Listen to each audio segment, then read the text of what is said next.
Namaste. I wanted to record a video. I'm walking again. So let me explain to you about what's going on with this walking.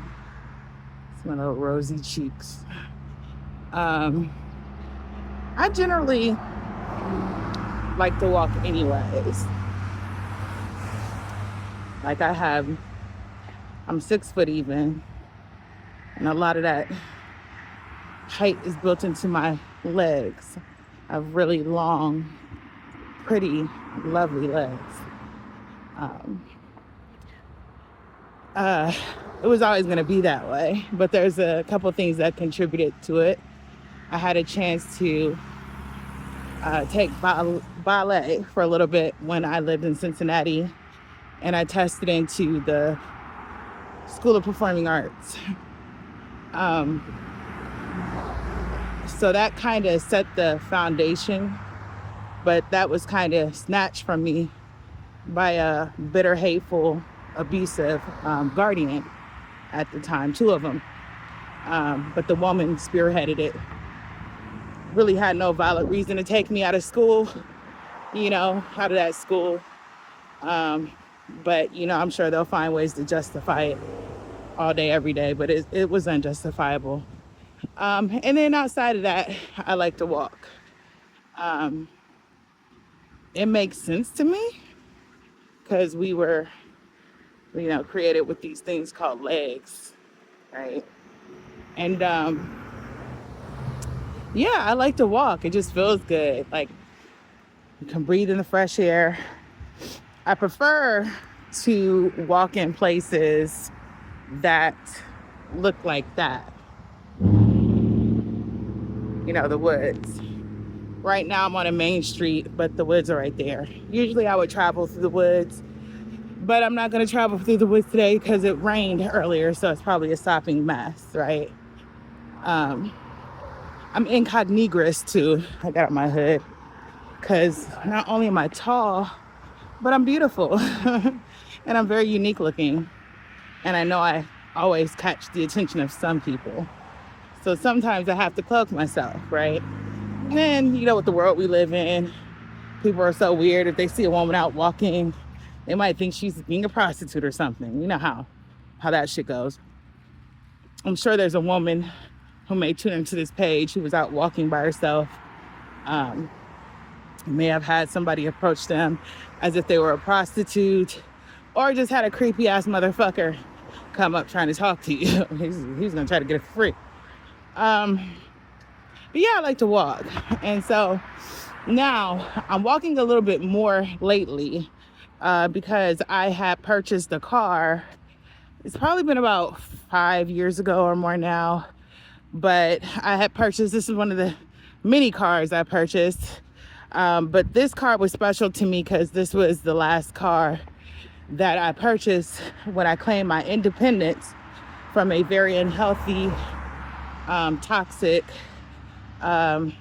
abusive marriage, right? And it was my time to leave. I had tried to leave a couple times before, and this was like one of my final stances, and I needed a car. So I ended up getting a loan through Capital One. I don't know if they are the same kind of loan company that they were then, but they were excellent. They made sure that I didn't get screwed over by, the car dealership with a lemon. They were only going to finance the car if it had a certain amount of mileage, if it passed a certain criteria, right? Which kudos to Capital One for that. Now, granted, I do have some debt to Capital One now, but that's going to be resolved. But not through the car, not about the car though. I paid that car off. So yeah, I had got approved for a loan.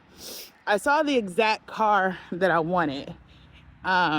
It was a white 2012 Buick Regal. And this, I can't remember the year I got this car. Like I said, it's probably been like 6 years, 5-6 years. I don't remember.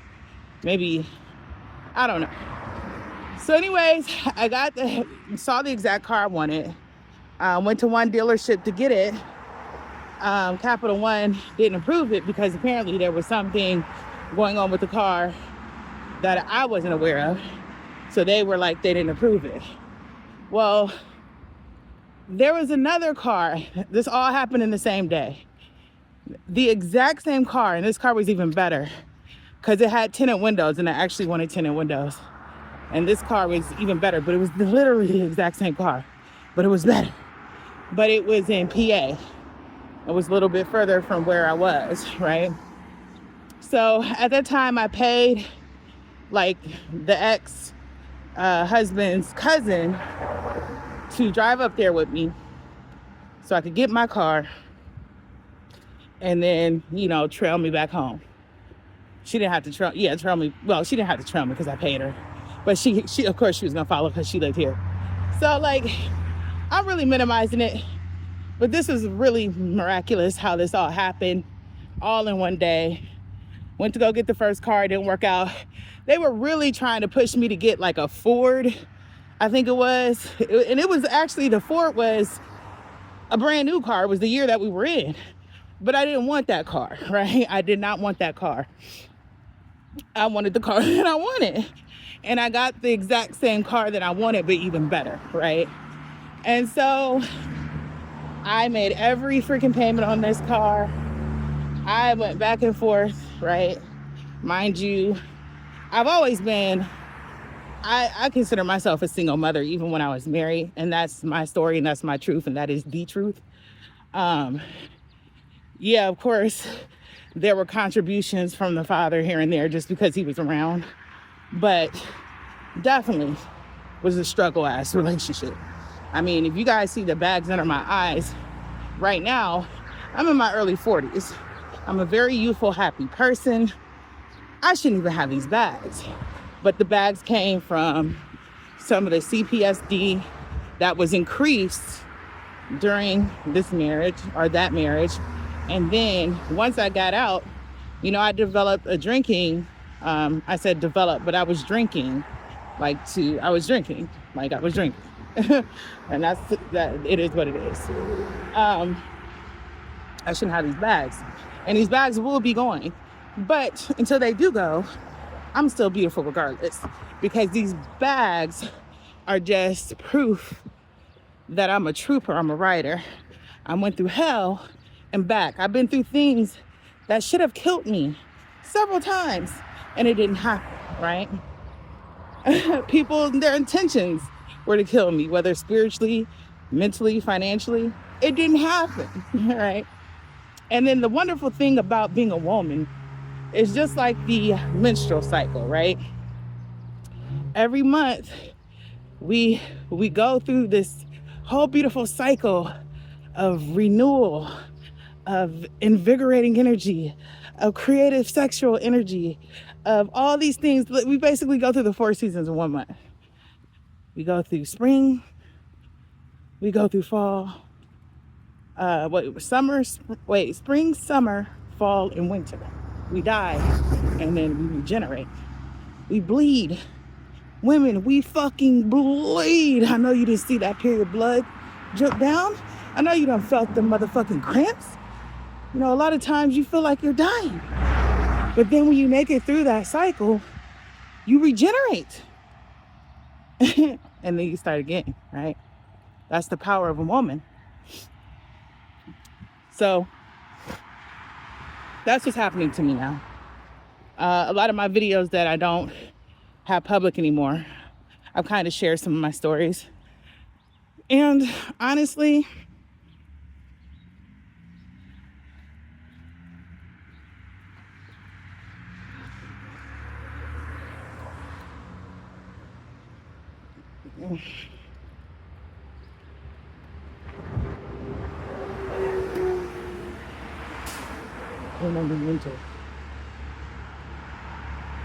honestly, sorry, I was walking past this area. It stinks. It smells like old mildew, mold and shit. But honestly, I don't have to share my story to many people anymore because I no longer need validation from my experience. I don't need anyone to say, oh, that was wrong, what you went through. I don't need that. I know what I've been through. And I've come to find out that if people don't want to believe you or people don't care, it doesn't matter what you say. It doesn't matter if they even see it happen to you. They're not going to give a fuck. So why would you give a fuck about motherfuckers who don't give a fuck about you? Fuck them, okay? So, saying that to say, paid off this car, ended up going through the divorce, had a lot of things happen, and I was working for this company that I did end up suing because they were on some bull crap when I actually won. But one of the stipulations was that I couldn't talk about the details of what happened. I was just so thirsty to punish them, I didn't even care. I just signed away. And I was going through so much shit at the time. But anyways, I was getting ready to leave this company and decided to go on a date, a lunch date, a dinner date with, it was supposed to be my friend, my work friend, my sister, and my daughter. Well, my sister and my daughter kind of flaked out, before that happened. So me and the work friend were still gonna go. Well, go through all that. As soon as I get on the expressway to go to this Brazilian steakhouse, I get fucking hit by a semi-truck. On my car, I got hit by a semi-truck. And it was so, I really thought I was gonna die that day. I really did. Thought we were gonna die. The messed up part about it is I don't have any way to prove it, but to this day, I strongly believe that the truck driver did it on purpose, because I had just got on the expressway. I was trying to merge over because I was going in a whole different direction, and that's where everybody merged. I had on my blinker. I mean, I typically will have on my blinker to turn into my own driveway, right? And I went to get over the first time, and when I went to get over the first time, I noticed that the, my God, this white woman is staring me in my face. Goodness grief. Right, man? I'm not sure what it is.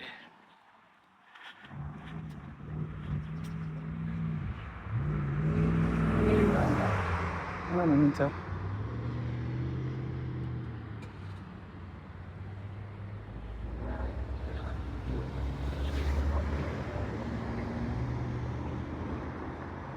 And this is why I said I'm incognito.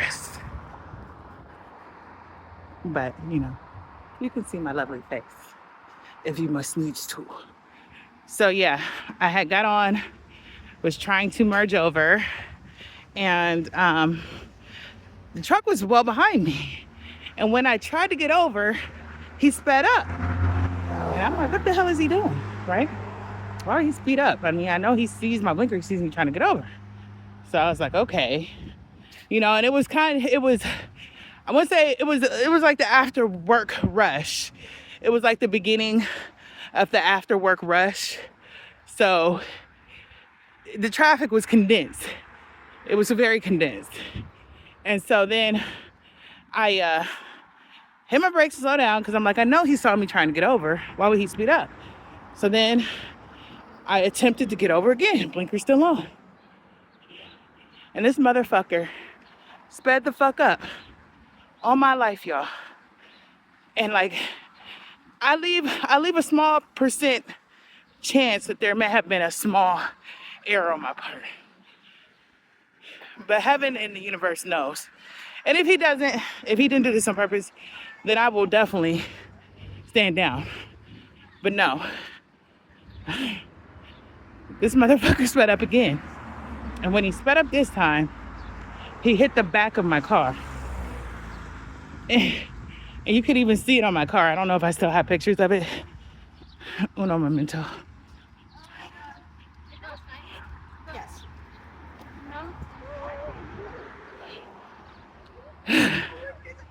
Past a pack of white girls back there.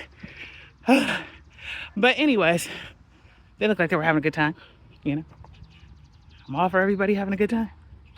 But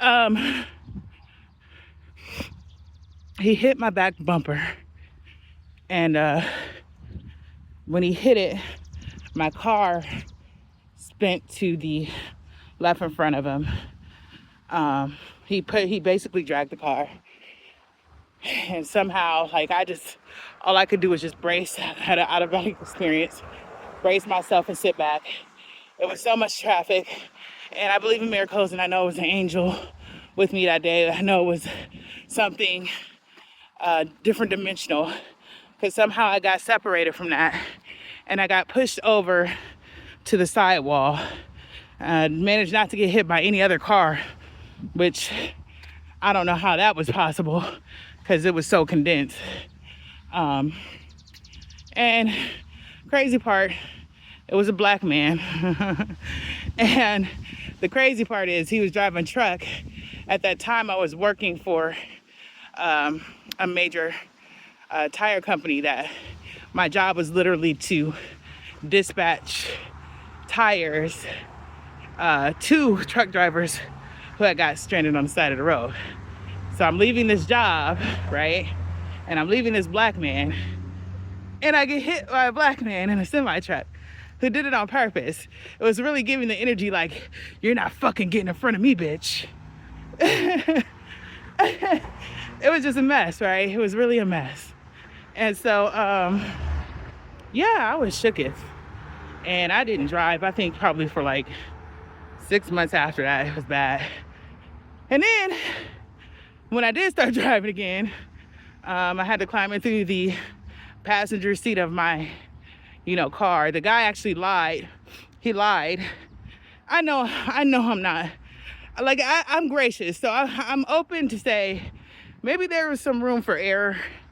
Maybe but no, I know exactly what happened. The girl in the car knows what happened. The gentleman lied. I don't know if he was protected because it was a trucking company. The officer that came out went to him first to talk to him. And, though he was a white officer, it just was giving, he was going to side with the male. And so that's the dynamic as a black woman that has been discussed over and over again. Not only do we have to deal with racism, we have to deal with patriarchy. Because at the end of the day, it's going to be bros before hoes, no matter the race, for a lot of men. Not all, because I believe there's some fucking phenomenal ass men out here, but they seem far few and in between, or they're already booed up with somebody else. Un momento, I have to cross a very busy street right now. So he's gonna turn first. So, I'm gonna put my phone down for a minute because I need to stop in the store on my way home and grab something real quick. So if you can bear with me, I will be back, or I'll just probably pick up and start recording again. I don't know. I'll see, because I'm with y'all in the business. So I'll be back. Okay, I'm back. So yeah, I got hit by this black man in a semi truck. He definitely did it on purpose. He definitely lied. He definitely got away with it, I suppose.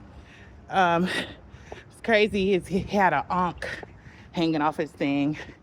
And at that time, I was just really coming deeper into my spirituality. Didn't understand what the ankh meant. But I knew it had something to do with spirituality. And I was just so disgusted that this man was sitting here full of his ego and his pride, lying. And he had this symbol hanging in his car. But as time has gone on, I've come to understand a little bit more about the ankh. And the ankh is a representation of the womb, of the divine feminine, of the divine black feminine. So, I don't know. The way I look at it now is that the symbol of the ankh was there to protect me, the black woman in the car, the other black woman in the car, and her child. The divine feminine, the divine black feminine, and her child. Because I am a mother, and I had children who would have been devastated if I was taken off this planet, right? So anyways, so after that, you know, I didn't drive the car for a long time because I had, you know, trauma-related fear. So the thing is if it would have truly been an accident, I think I would have been shook up. But I think I didn't drive for so long afterwards is because I knew that this man had did this intentionally. And so that scared, horrified me. I'm like, I could have lost my life because somebody was in their pride and ego. You know, I've explained before, around that time, there was a whole lot going on. Like, my mother had passed. I just got a divorce. It was a lot. There were a lot of passings happening around me. My oldest son had signed on to the Air Force. It was a lot of shit going on. And so I just couldn't. So I quit driving for a while. But then, me being the go-getter I am, I was like, fuck it. You know, I can't just hide in the house all the time. So I started hopping through the passenger side of my car, driving my car all around. And then for a while, I was kind of embarrassed and ashamed, slightly. Not really, but, you know, me being human, you know, it was an all-white car, right? And where the person had hit me with his truck, it literally like tore the side of the car open practically. Like, it looked like, I used to say, like, it looked like a transformer grabbed it and tried to pull it apart, because that's how bad it was. And people would be like, oh, like when they see it, they'd be all gawking at it. And people were like, oh my God, what happened? And, you know, it just bothered me, because now I'm just like, my hard-earned car, my miracle car that I had to work hard for, that nobody took care of. Even when I was married, I still paid this off by myself through strife and struggle, through divorce, through not having money, through everything. I made sure I paid this car off all. I think it came up to like $16,000 in the end. It was way more than it should have been. But it was an excellent car. When I got it, it only had 60,000 miles. It was in flawless condition. It was an excellent car. It ran up until I just sold it recently. So anyways, so I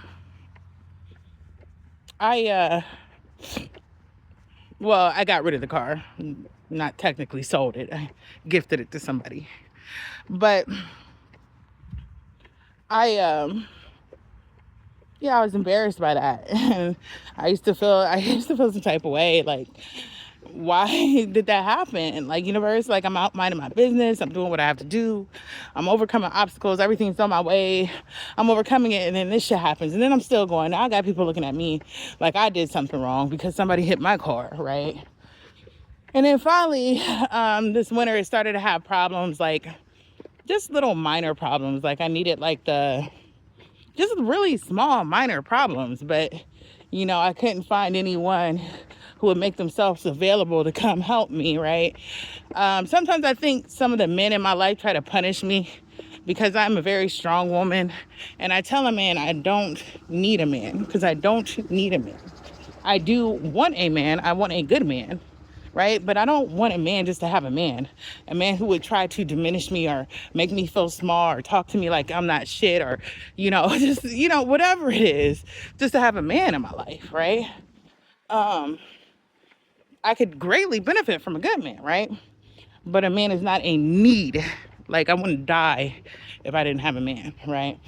Like, if there's me not, I'm walking right now, and I've managed to feed myself and keep myself alive without a man, right? But, I had somebody I love very much. I think they took offense to that. And so because of that, they've gone above and beyond, to try to not assist me with stuff. And me, by all means, you can do whatever you want to do. I'm not going to beg you to do anything for me, because I know that the universe has something great for me.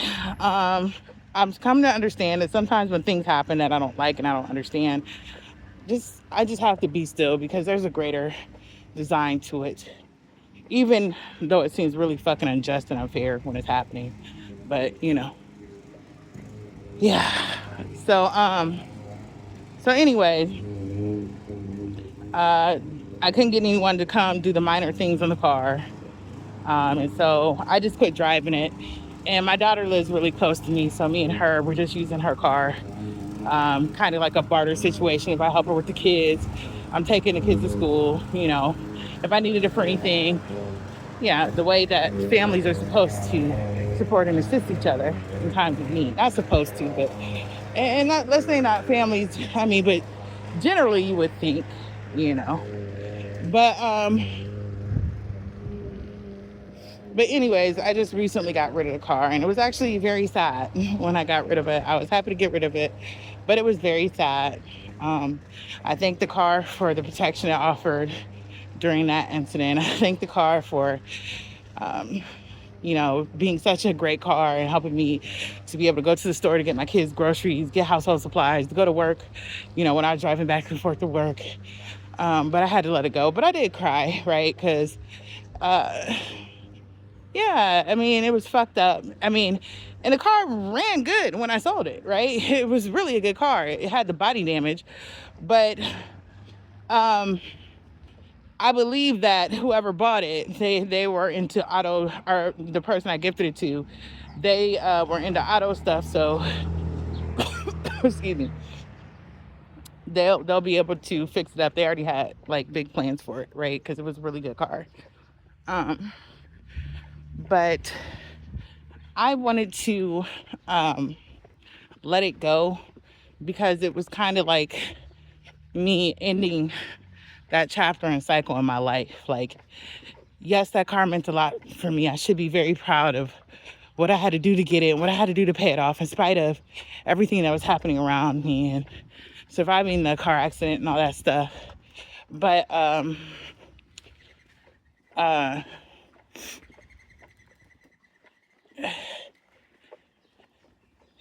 it just, I'm releasing stuff that's anchoring me to the old story of my life. The chapters that I've already completed, the cycles that I've finished. And that was just like a big step. Like, I could have kept it, and I wanted to keep it to make sure that I could get it fixed, but it wasn't happening that way. So I was just like, let me go ahead and release this car. Because I'm going to get a lot of, if I'm going to get a new car one day, right? Like, I don't believe anything is impossible. And I have big dreams for myself. And it's funny because when I say that around certain people, you can see their face kind of like scrunch up, like, why do they think? Because I do. And you're not going to stop me.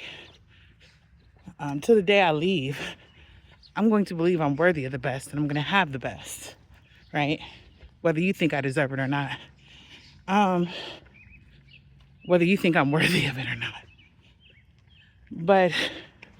But yeah, so because I got rid of the car, it's been the same situation.